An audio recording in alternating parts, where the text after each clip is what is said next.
الله وبركاته. الحمد لله رب العالمين والصلاة والسلام على رسوله الأمين وعلى آله وصحبه أجمعين ومن تبعهم بإحسان إلى يوم الدين. أما بعد فأعوذ بالله من الشيطان الرجيم. بسم الله الرحمن الرحيم. إن الذين يكفرون بالله ورسله ويريدون أن يفرقوا بين الله ورسله ويقولون نؤمن ببعض ونكفر ببعض ويريدون أن يتخذوا بين ذلك سبيلا أولئك هم الكافرون حقا وأعتدنا للكافرين عذابا مهينا. رب اشرح لي صدري ويسر لي أمري واحلل عقدة من لساني يفقهوا قولي. رب يسر ولا تعسر وتمم بالخير. اللهم رب زدني علما. اللهم أرنا الحق حقا وارزقنا اتباعه وأرنا الباطل باطلا وارزقنا اجتنابه. اللهم آمین. معزز حاضرین، کشف الشبہات کا درس چل رہا ہے اور غالباً 27 آج کا یہ پارٹ ہے، یہ حصہ ہے، اور انشاءاللہ 2 یا 3 دروس میں یہ کتاب بھی ہم مکمل کر لیں گے. پچھلے درس میں کئی شبہات کے جواب مختصر طور پر دیے گئے تھے اور یہ بتایا گیا تھا آخر میں کہ پہلے کے مشرکین اور آج کے مشرکین کے درمیان 2 چیزوں میں فرق ہے. ایک یہ کہ پہلے کے جو مشرکین ہوا کرتے تھے وہ صرف خوشحالی کے موقع پر اپنے بتوں کو یا اپنے اولیاء کو، صالحین کو پکارتے تھے، اور جب ان کو مصیبت آن پڑتی تھی ان کے اوپر تو اس وقت خالص اللہ کو پکارتے تھے، جس کا ذکر قرآن کریم میں کئی جگہوں پر ہوا ہے. یہ ایک چیز تھی، ایک فرق. اور آج کے مشرکین کیا ہیں؟ خوشحالی میں بھی غیر اللہ کو پکارتے ہیں اور مصیبت پر، پریشانی اور آفت پر بھی غیر اللہ کو پکارتے ہیں. ایک فرق ہے. تو اس اعتبار سے دیکھا جائے، شرک کے اعتبار سے تو برابر ہیں، لیکن اس اعتبار سے دیکھا جائے تو آج کے مشرکین پہلے کے مشرکین سے زیادہ شرک میں ڈوبے ہوئے ہیں. وہ ایک وقت میں شرک کرتے تھے لیکن مصیبت کے وقت خالص اللہ کو پکارتے تھے، توبہ کرتے تھے کہ ہم کسی کو اور نہیں پکاریں گے، تجھ سے ہی مدد مانگیں. لیکن آج کے مشرکین بلکہ خوشحالی سے زیادہ مصیبتوں میں غیر اللہ سے لگاؤ رکھتے ہیں.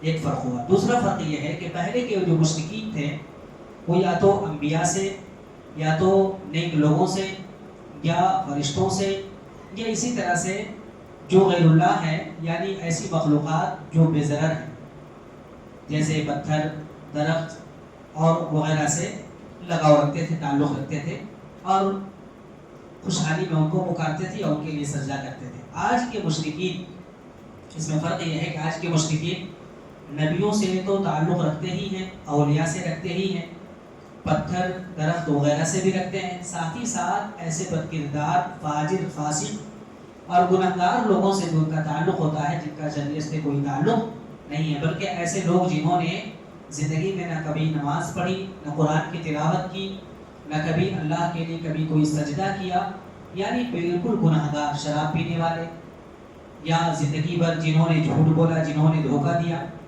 یا جن کی پوری زندگی گناہوں میں گزری ہے، ایسے لوگوں سے وہ تعلق رکھتے ہیں اور انہی کے اوپر باقاعدہ گنبد بھی بنا دیتے ہیں، چادریں چڑھاتے ہیں، اور اسی طرح سے درگاہ وغیرہ ساری چیزیں ان کے لیے کرتے ہیں. تو ایسے لوگ بھی آپ کو ملیں گے جو بالکل بدکردار اور فاجر لوگوں کی مزاریں اور درگاہیں بنائے ہوئے ہیں. یہ آج ہمارے معاشرے سے کوئی چیز مخفی نہیں، یہ چیز آخر میں بتائی گئی تھی. لہٰذا ایسے لوگ اگر عقل کا ناخن لیں، عقل سے تھوڑا سا سمجھنے کی کوشش کریں جو اللہ رب العالمین نے دیا ہے، لہٰذا ایسے لوگ اگر ان چیزوں پر غور کریں تو ضرور ہدایت پا جائیں گے.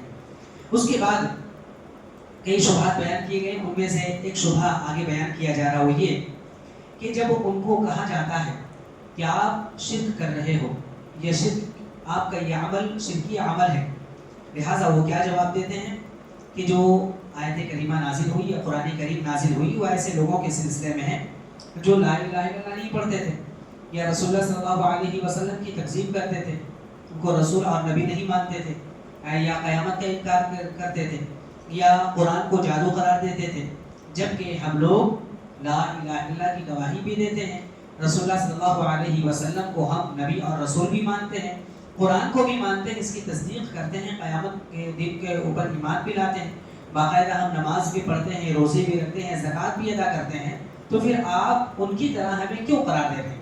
جیسا کہ اس سے پہلے بیان کیا گیا تھا اور ابھی بیان کیا گیا پہلے کے مشرکین آج کے مشرکین، گویا کہ وہی شرک جو وہ کرتے تھے آج کے مشرکین بھی ضد وہی شرک کر رہے ہیں، اسی طرح کا عمل انجام دے رہے ہیں۔ تو یہ لوگ شبہ پیش کرتے ہیں کہ آپ جو آیت کریمہ پیش کر رہے ہو یا قرآن کریم ایسے لوگوں کافر ایسے لوگوں کو مشرک کہہ رہا ہے جو یہ کام نہیں کرتے تھے، جبکہ ہم یہ کام کرتے ہیں، لا الہ الا اللہ کی گواہی دیتے ہیں، رسول اللہ صلی اللہ علیہ وسلم کا کلمہ پڑھتے ہیں اور باقاعدہ نماز بھی پڑھتے ہیں، زکوٰۃ بھی دیتے ہیں، روزے بھی رکھتے ہیں، تو پھر ہم کیوں یہ کر رہے ہیں؟ آپ ہمیں کیوں مشرک قرار دے رہے ہیں اور ان کی طرح کیوں بتا رہے ہیں؟ تو شیخ الاسلام محمد بن عبد الوہاب رحمہ اللہ نے اس کا جواب دیا، کہا کئی طرح سے جواب دیا۔ دیکھیے یہ بات کہا کہ تمام علماء کے درمیان، علماء کرام شروع سے آخر تک، سلف سے لے کر خلف تک جتنے بھی علماء کرام ہیں، سب کے درمیان یہ بات متفقہ طور پر تسلیم کی گئی ہے کہ اگر کوئی شخص رسول اللہ صلی اللہ علیہ وسلم کی ایک بات کو مانے اور ایک بات کا انکار کر دے، ایک بات کو جھٹلا دے، ایک بات کی تصدیق کر، ایک بات کو سچ مانے اور ایک بات کو کہے جھوٹا ہے، یہ بات جھوٹی ہے، تو وہ کافر ہو جائے گا اور اس کا اسلام میں داخل ہونا نہیں ہونا سب برابر ہے۔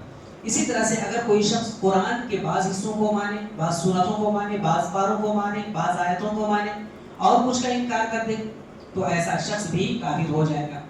اسی طرح سے اگر کوئی شخص توحید کا اقرار کرے، لا الہ الا اللہ کا اقرار کرے، نماز کی فرضیت کا انکار کر دے، نماز فرض نہیں، یا اسی طرح سے توحید کو مانے، نماز کا بھی اقرار کرے، نماز باقاعدہ پڑھے لیکن زکوٰۃ کا انکار کر دے تو وہ شخص بھی کافر ہو جائے گا۔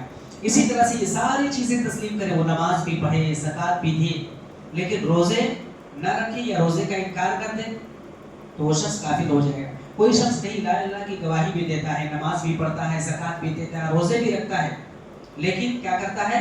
وہ حج کا انکار کر دیتا ہے، تو کیا وہ شخص مسلمان ہوگا؟ نہیں، وہ شخص بھی کافر ہو جائے گا۔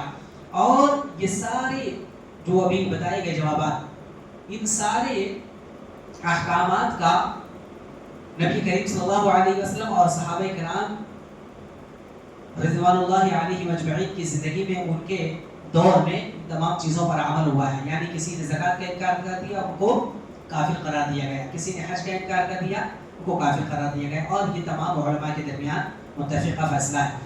اسی طرح سے سورہ عمران کی آیت نمبر 97 میں بھی اللہ سبحانہ وتعالیٰ نے اسی بات کا ذکر کیا ہے، وَلِلَّهِ عَلَى النَّاسِ حِجُّ الْبَيْتِ مَنِ اسْتَطَاعَ إِلَيْهِ سَبِيلًا، کہا کہ اللہ کی طرف سے لوگوں کے اوپر حج فرض ہے جو استطاعت رکھے جانے کی، وَمَنْ كَفَرَ، اور جو شخص انکار کر دے، کفر کر دے، فَإِنَّ اللَّهَ غَنِيٌّ عَنِ الْعَالَمِينَ، یعنی اگر کوئی شخص حج کا انکار کرتا ہے، قرآن سے ثابت ہے حج کا انکار کرتا ہے، کیا مطلب؟ حج کے علاوہ باقی چیزوں کو مانتا ہے لیکن حج کا انکار کر دیتا ہے تو وہ شخص کافر ہے۔ اللہ رب العالمین نے کافر یہاں پر قرار دیا ہے۔ اب اگر کوئی شخص ان سب باتوں کو تسلیم کرے لیکن نبی کریم صلی اللہ علیہ وسلم کی بعثت کا انکار کر دے، آپ کو رسول نہ مانے، تو وہ بھی اجماع کے طور پر کافر ہے۔ یعنی تمام علماء نے کہا کہ ایسا شخص کافر ہے، اس کا خون، اس کا مال حلال ہے۔ اور اس سلسلے میں قرآن کی وہ آیت ہے جو شروع میں نے پڑھی، سورۃ النساء آیت نمبر 150 اور 151، اللہ سبحانہ وتعالیٰ نے فرمایا ان الذین یکفرون باللہ ورسلہ، کہ جو لوگ اللہ اور اس کے رسول سے کافر ہو جاتے ہیں، یعنی اللہ اور اس کے رسول کا کفر کرتے ہیں، وَيُرِيدُونَ أَن يُفَرِّقُوا بَيْنَ اللَّهِ وَرُسُلِهِ، اور اللہ اور اس کے رسولوں کے درمیان فرق کرتے ہیں، وَيَقُولُونَ نُؤْمِنُ بِبَعْضٍ وَنَكْفُرُ بِبَعْضٍ، اور کہتے ہیں کہ ہم بعض کو مانتے ہیں، بعض کا انکار کرتے ہیں، بعض کی تصدیق کرتے ہیں اور بعض کو نہیں مانتے، بعض کا انکار کرتے ہیں۔ اللہ سبحانہ وتعالیٰ نے فرمایا وَيُرِيدُونَ أَن يَتَّخِذُوا بَيْنَ ذَلِكَ سَبِيلًا، اور یہ چاہتے ہیں کہ اس کے درمیان کوئی راستہ بنائیں، اولئک هم الکافرون حقا، یہی لوگ حقیقت میں کافر ہیں، حقیقت میں یہ لوگ کافر ہیں۔ تو اس آیت کریمہ میں کیا بتایا گیا؟ کچھ چیزوں کا اقرار کر رہے ہیں، کچھ چیزوں کو مان رہے ہیں، کچھ چیزوں کو نہیں مان رہے۔ اللہ کے رسول صلی اللہ علیہ وسلم اور اللہ تبارک و تعالیٰ کے فرمان کے درمیان ایک تیسرا راستہ اختیار کرنے کی کوشش کر رہے ہیں، تو ایسے لوگوں کو کافر قرار دیا گیا ہے۔ اگر اللہ نے اپنی کتاب میں یہ چیز بالکل واضح کر دی، جو شخص بعض کو تسلیم کرے اور بعض کا انکار کرتے، وہ کیا ہے؟ اولئک هم الکافرون حقا، بالکل حقیقت اور حقیقی طور پر یہی لوگ کافر ہیں۔ تو بالکل یہ شبہ ختم ہو جاتا ہے، یہ شبہ ختم ہو جاتا ہے کہ کوئی ایک چیز کو مانے، کوئی دوسری چیز کو نہ مانے، ایک چیز کو مانے دوسری چیز کو نہ مانے۔ بالکل سٹیک جواب دیتے ہوئے شیخ الاسلام محمد بن عبد الوہاب رحمہ اللہ جا رہے ہیں۔ اس کے بعد کئی چیزیں بتاتے ہیں، دیکھیے کس طرح سے تار جوڑتے ہوئے ایک دوسرے سے ملا رہے ہیں۔ کہتے ہیں یہ بھی اس شخص سے کہا جائے گا، کیا کہا جائے گا کہ اگر آپ یہ تسلیم کرتے ہیں، جو شخص رسول اللہ صلی اللہ علیہ وسلم کی ہر بات کی تصدیق کرتا ہے مگر نماز کی فرضیت کا انکار کر دیتا ہے تو کافر ہے، وہ شخص کہے گا ہاں بالکل کافر ہے۔ اسی طرح سے اگر وہ شخص ہر چیز کو تسلیم کرتا ہے لیکن رمضان کے روزے کا انکار کر دیتا ہے اور باقی چیزوں کی تصدیق کرتا ہے، تو کیا کوئی شخص اختلاف کرے گا وہ کافر نہیں؟ تو وہ شخص یہی کہے گا نہیں بالکل کافر ہے۔ تو معلوم یہ ہوگا کہ توحید سب سے بڑا فریضہ ہے۔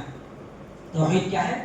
سب سے بڑا فریضہ ہے ہمارے اوپر، جو نبی کریم صلی اللہ علیہ وسلم لے کر کے آئے، اور یہ نماز، زکوٰۃ، حج، صدقہ، خیرات اور دوسری جتنی بھی عبادتیں ہیں، ان تمام عبادتوں سے، ان تمام اعمال سے زیادہ اہم کیا ہے؟ توحید ہے۔ تو اگر آپ یہ کہتے ہیں کوئی یہ چیز کا اقرار کرے، اس چیز کا انکار کرے، ایک شخص تمام چیزیں کر رہا ہے لیکن نماز کا انکار کر دے رہا ہے، تو وہ شخص کافر ہو جا رہا ہے۔ تو یہ بتائیے اگر کوئی شخص ان میں سے کسی ایک چیز کا انکار کر دیتا ہے تو وہ کافر ہے، چاہے وہ نبی کے ساتھ آئے ہوئے تمام احکامات پر عمل کرتا ہے۔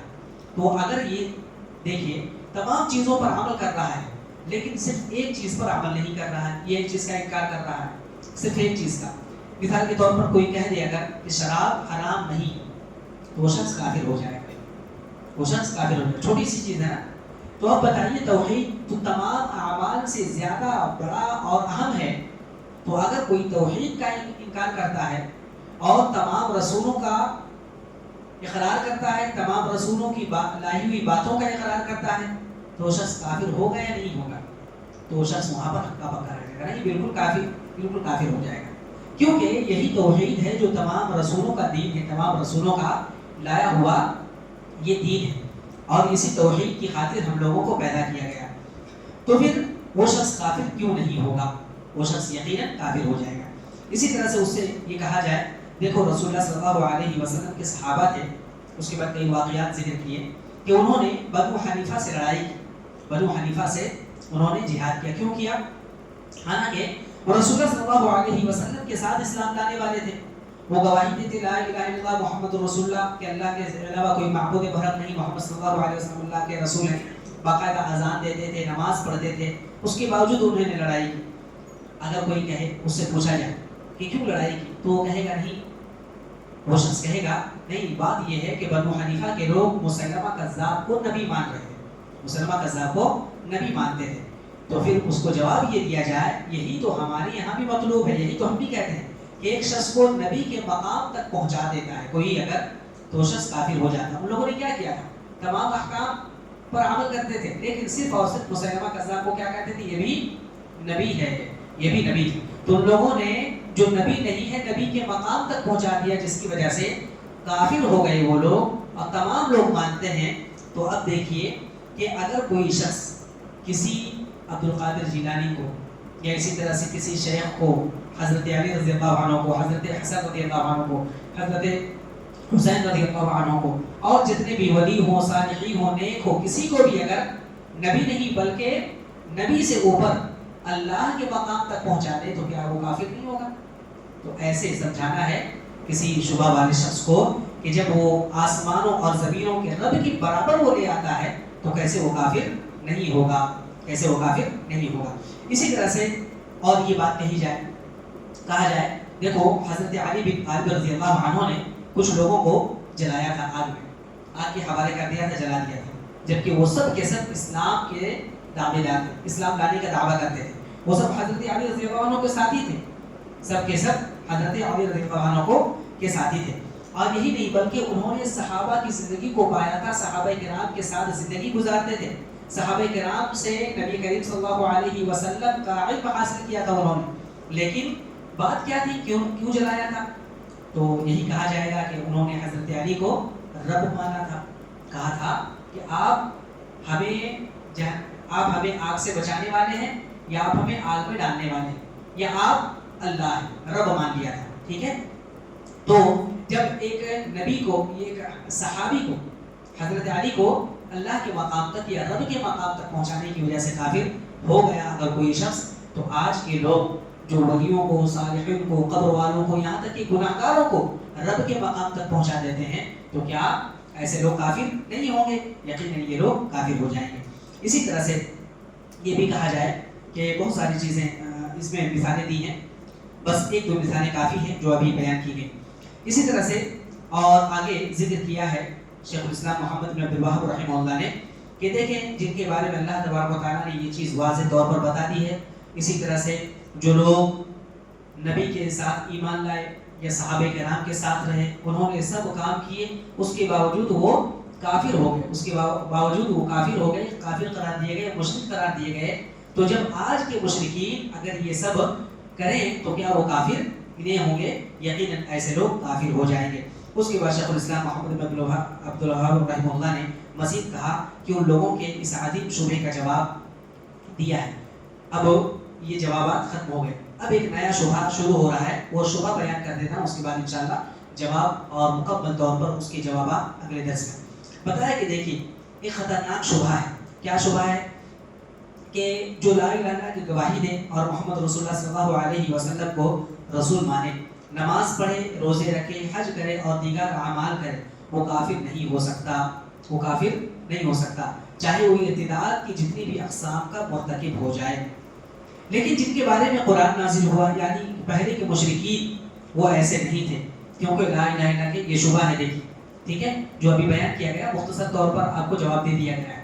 اب اس کا مکمل طور پر جواب اور مکمل طور پر شبہ سنیں کہ ایسے لوگ جو گواہی دیتے ہیں، جو محمد رسول اللہ صلی اللہ علیہ وسلم کو نبی اور رسول مانتے ہوں، جو تمام اعمال انجام دیتے ہوں، یعنی نماز پڑھتے ہوں، زکوٰۃ دیتے ہوں، حج کرتے ہوں اور اسی طرح سے روزے رکھتے ہوں، سب کچھ کرتے ہوں، تو اسلام میں داخل ہونے کے بعد ایسے لوگ کافر نہیں ہوں گے، ان کو مشرک قرار نہیں دیا جا سکتا۔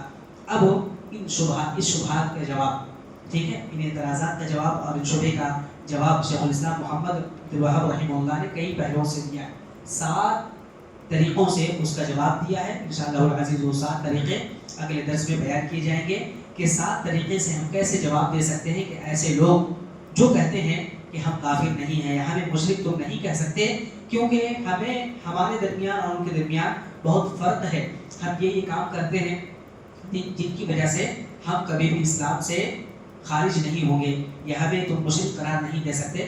تو 7 طریقوں سے اس کا جواب کیا ہے انشاءاللہ العزیز اگلے درس میں ہم جانیں گے۔